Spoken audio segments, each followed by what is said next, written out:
گرامی داد 26 بهمن روز علنی شدن کماله.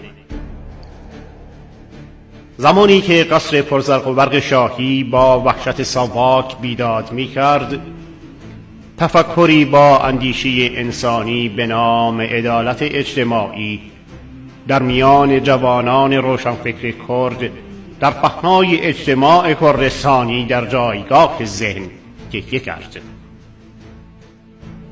احساس مسئولیت در برابر بی‌عدالتی تاج و تخت شاهی و ایجاد مکتب برابری به نام انسانیت و حقیقت در 26 بهمن 57 با خون جانباختگانش سند خورد و رسمیتش داد به نام کماله.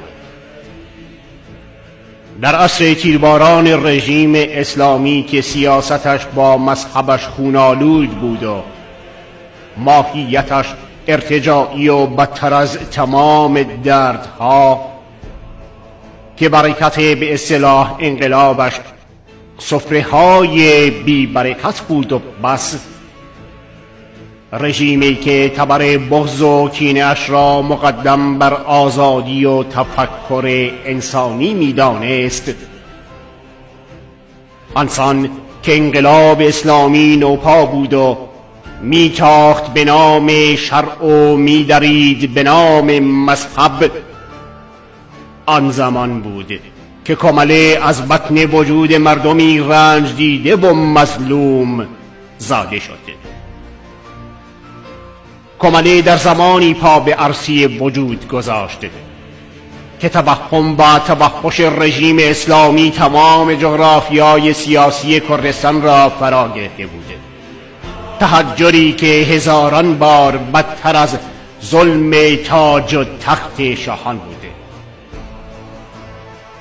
کماله انسان واژه دموکراسی را معنا بخشید و پرچم سرخ رنگ و ستاره‌اش پیکان حقیقتی شد و پیشانی ظالمان را شکافت. در 26 بهمن 57 کماله پا به عرصه وجود گذاشت و شعارش در عمل جاری شد به نام حق انسانی، صلح و برابری در مکتبی به نام سوسیالیسم.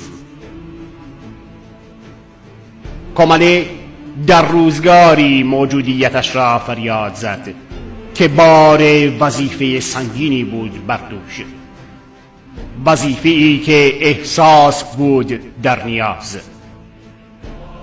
کماله در 26 بهمنی موجودیت و ماهیت وجودی خویش را اعلام کرد که محمد حسین کریمی سنبلش گشت و هم رهبرش.